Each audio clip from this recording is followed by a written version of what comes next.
The delivery truck turned onto County Road 14 at exactly 8:45 on a Tuesday morning in April of 1986, and Walter Jennings saw it coming from half a mile away.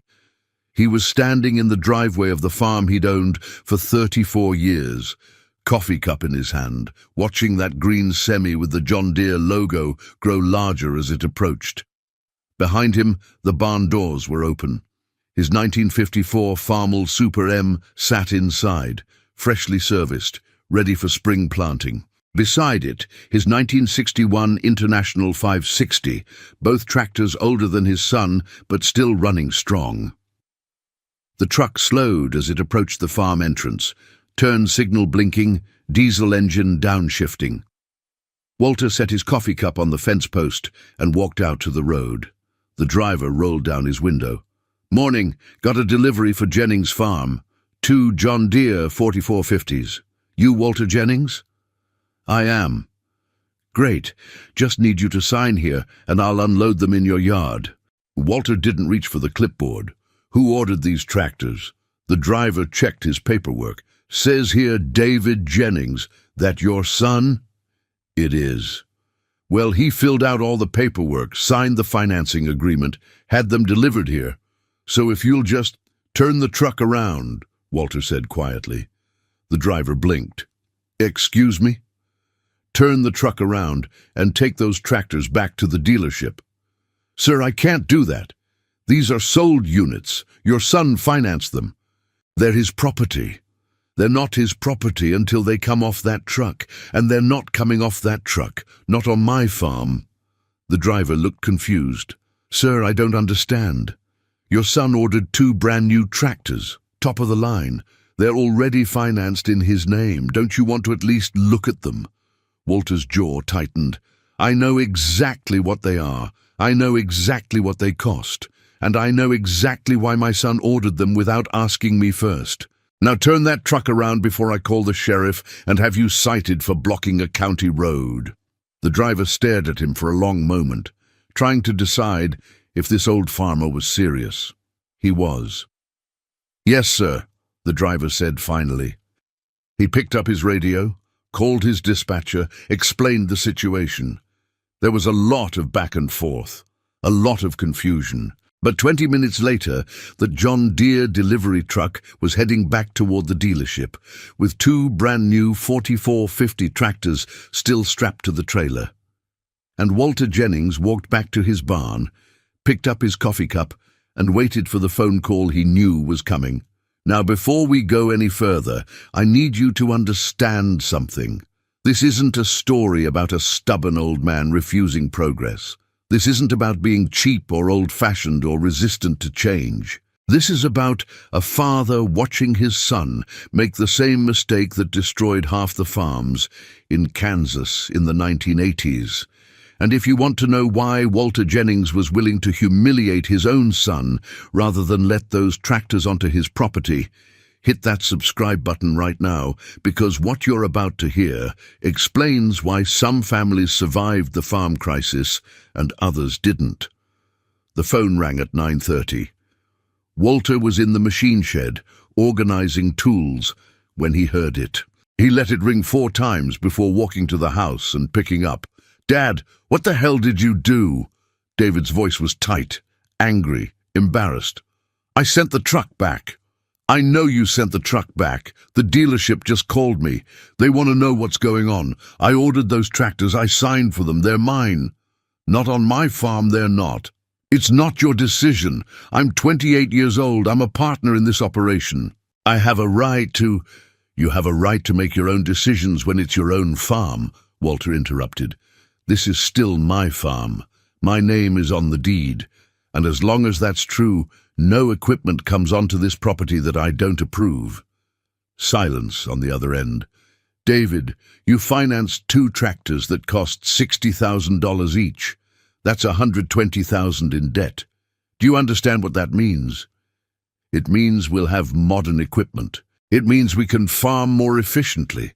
It means you'll be making payments of $2,200 a month for the next 7 years. It means if we have one bad crop year, one drought, one market crash, Those payments will bury us. It means you just put a noose around this farm's neck and handed the bank the other end of the rope.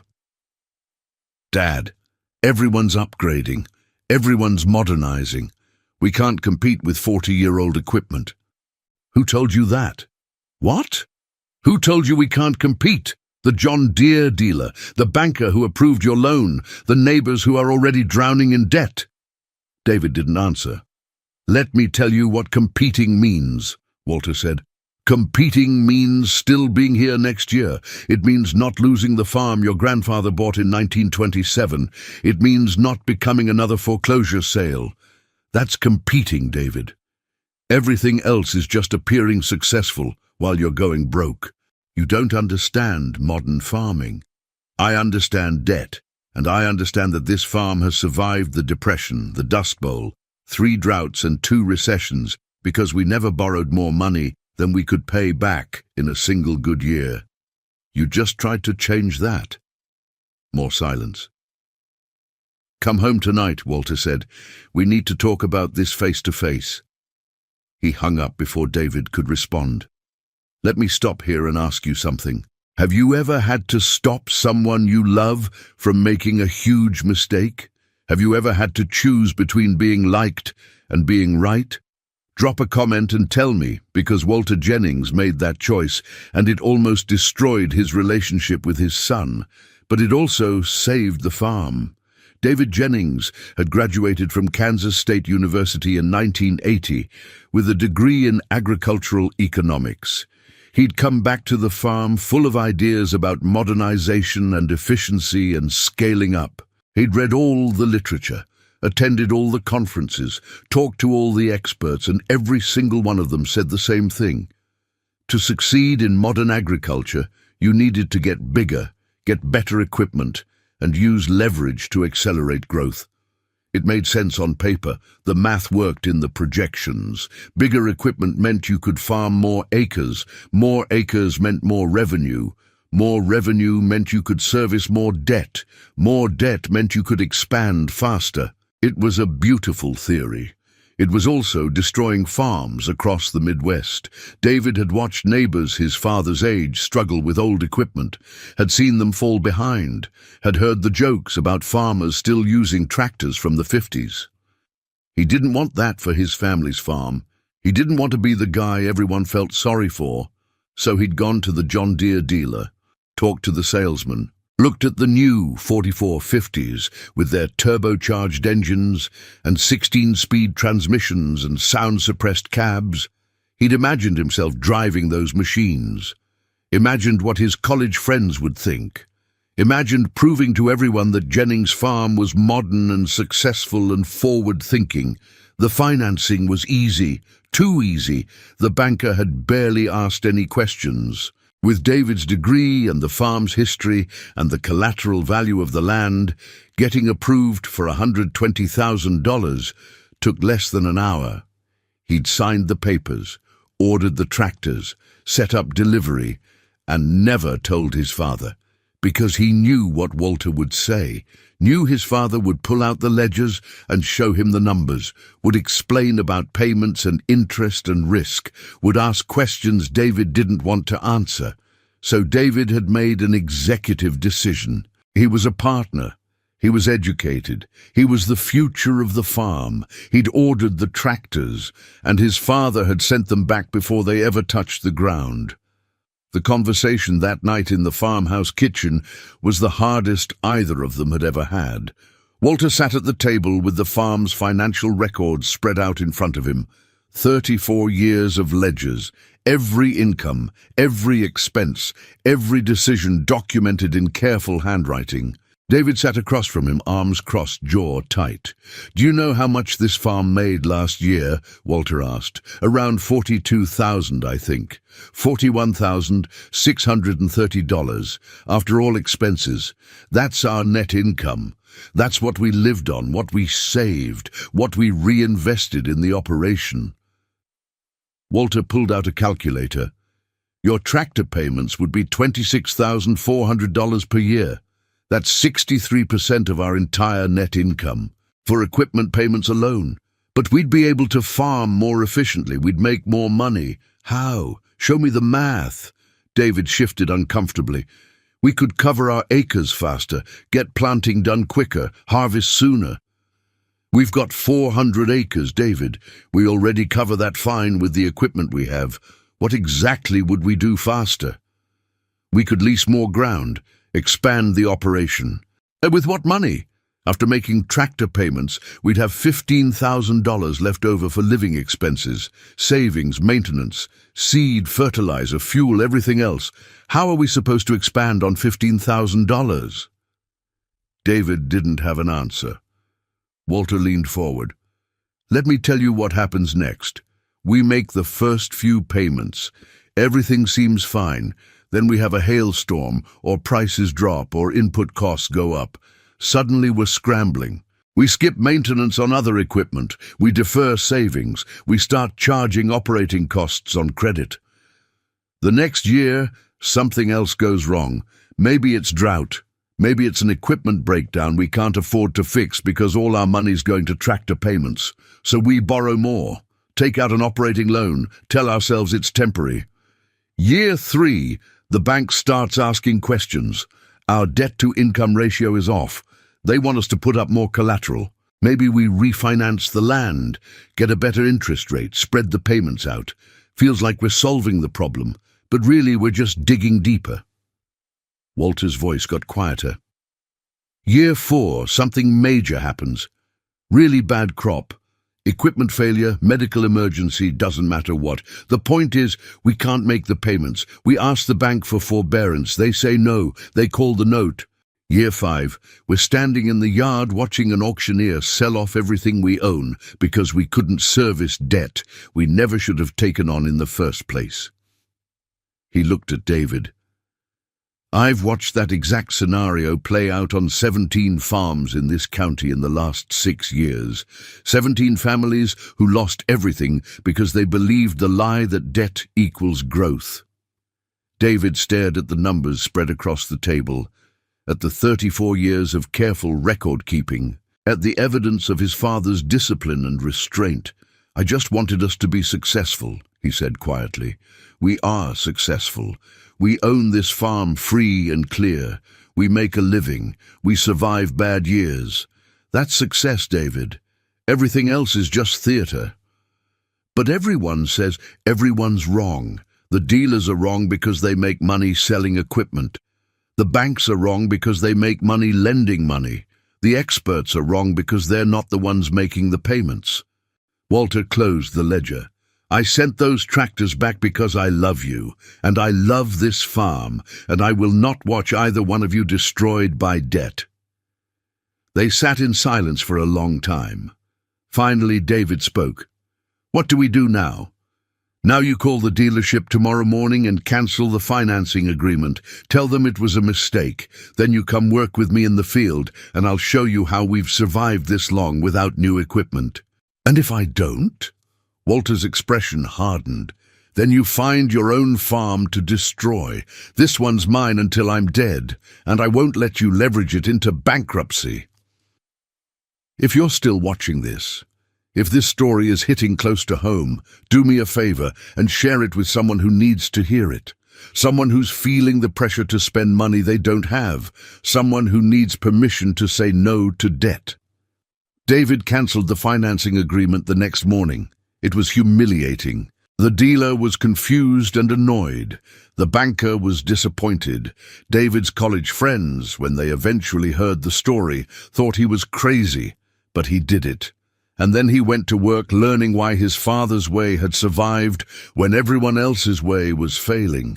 Walter took him through every piece of equipment on the farm, showed him how to maintain it, how to troubleshoot problems, how to fix things with basic tools instead of paying dealer mechanics. He taught David to read the ledgers differently, to see the farm not as a business that needed to grow, but as a system that needed to sustain.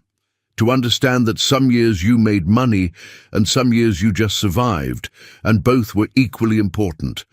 Most importantly, he taught David to think in decades instead of quarters, to ask not, "What will make us the most money this year?" but "What decision gives us the best chance of still being here in 20 years?" It wasn't glamorous. It wasn't impressive. It didn't look like success to outsiders, but it worked. The farm crisis of the late 1980s hit Marshall County hard. Between 1985 and 1990, 31 farms in the county foreclosed. Good farmers, hard workers, people who'd done everything the experts told them to do. Almost all of them had one thing in common: equipment debt they'd taken on in the early 80s, believing that bigger and newer would save them. The Jennings farm survived, not because they had better equipment or farmed better ground, or got luckier with weather. They survived because when everyone else was leveraging up, Walter Jennings was staying disciplined. When everyone else was chasing growth, he was protecting sustainability. And when his own son tried to join the debt parade, Walter did something that took more courage than anyone watching understood. He said no. He sent the truck back. He chose his farm's survival over his son's approval. In 1993, 7 years after the tractor incident, Walter signed over half the farm to David, made him a legal partner, equal decision-making authority. By then, David understood why. He'd seen the foreclosures, attended the auction sales, watched families he'd known his whole life pack up and leave. He'd learned what his father already knew, that debt doesn't care about good intentions or hard work or smart plans. Debt only cares about payments, and payments don't stop just because you had a bad year. The first major decision David made as co-owner was about equipment. Their old farmall was dying, needed a complete engine rebuild that would cost more than the tractor was worth. They needed to replace it. David researched used equipment, found a 1971 International 1066 at an auction 3 counties over. Solid machine. Good hours, needed some work, but fundamentally sound. The auction estimate was $6,000. David told his father about it, and Walter's response was one sentence: "Can we pay cash for it?" "Yes." "Then go buy it." David bought it for $5,800, spent another $1,200 on repairs and maintenance, had a working tractor for $7,200 total. A new equivalent machine would have cost $45,000 and required financing. That decision, that moment when David chose his father's values over his own ego, that's when Walter knew the farm would survive another generation. Let me ask you something, and I want you to be honest in the comments. If you were David, would you have forgiven your father for embarrassing you like that, for sending those tractors back in front of the delivery driver? Because it took David years to understand that his father wasn't trying to humiliate him. He was trying to save him. The years rolled on.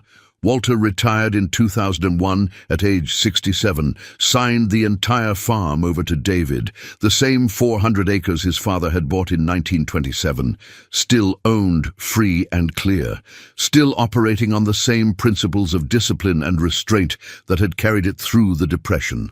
David farmed it for another 20 years, slowly expanded to 600 acres by leasing ground from neighbors who retired, never financed equipment, never took on land debt, never confused growth with success. He taught his own children the same lessons his father had taught him, showed them the ledgers, explained about debt and payments and sustainability, told them the story about the tractors that never made it off the truck. By 2015, David's daughter Emily was 25, fresh out of agricultural school, full of ideas about precision agriculture and GPS guidance and variable rate technology. She came to David with a proposal: new planter with all the latest technology, cost $90,000, financing available through the manufacturer at low interest rates. David listened to her presentation, looked at the numbers, considered the arguments. Then he said, "Can we pay cash for it?" Emily blinked. "Dad, it's $90,000. Nobody pays cash for equipment like that." "Then we're not buying it." "But we need to modernize. We need to—" David held up his hand. Let me tell you a story about two John Deere tractors and a truck that never made it past the end of the driveway. He told her everything, about his arrogance, about his father's courage, about the farms that failed and the one that survived. When he finished, Emily was quiet for a long time. "So what do we do?" she finally asked. "We find a used planter that does what we need. We pay cash for it. We maintain it well. We save the difference. And we stay out of debt." Emily nodded slowly. Okay. Yeah, okay, I get it." And David realized that the lesson had successfully passed to a third generation. Walter Jennings passed away in 2018 at the age of 84. He died in the same farmhouse he'd lived in for 66 years, on land that had been in his family for 91 years, surrounded by family who'd never known what it was like to farm under the weight of debt. At his funeral, David stood up to speak. He told the story about the tractors, about the truck turning around in the driveway, about the phone call and the hard conversation and the decision that saved their farm. "My father embarrassed me that day," David said, "made me look like a fool in front of the dealer and the banker and everyone who heard the story, and I hated him for it." He paused. "But he was right. Those tractors would have destroyed us. The debt would have crushed us. We would have become just another foreclosure statistic in a decade defined by them. Instead, we're still here, still farming, still debt-free, still choosing sustainability over appearance. And that's his legacy, not the acres, not the equipment, the discipline, the restraint, the courage to say no when everyone else is saying yes." David's voice broke. He sent the truck back because he loved me more than he cared about looking successful, and it took me 20 years to understand that. The Jennings farm is still operating today. David's daughter, Emily, runs it now, farming the same ground her great-great-grandfather bought during the Depression. She still uses some equipment that's older than she is, still maintains it herself, still makes decisions based on what she can pay cash for rather than what she can finance. And every spring, when the John Deere dealer calls with offers on new equipment, Emily tells them the same thing her father and grandfather told them. "If I can't pay cash for it, I don't need it." So let me leave you with this. Right now, someone's trying to sell you something: equipment, land, technology, expansion. And they're telling you that financing is normal, that debt is just a tool, that you can't succeed without leverage. But the Jennings family proved something different. They proved that saying no to debt, even when it's embarrassing, even when it costs you relationships, even when everyone thinks you're wrong, that's how you build something that lasts. Walter Jennings sent the truck back before it entered the farm. His son thought he was crazy. The dealer thought he was difficult. The banker thought he was foolish. But 30 years later, the Jennings farm is still operating while most of their neighbors are gone. And those two tractors that never made it off the truck, they would have been paid off in 1993, but the farm they would have destroyed, that's forever. If this story changed how you think about debt and farming and generational wealth, I need you to do 3 things. First, subscribe to this channel. Second, share this video with someone who's facing pressure to finance equipment they can't afford. Third, drop a comment telling me, have you ever had to say no to something everyone else said yes to? Thanks for watching. I'll see you in the next one.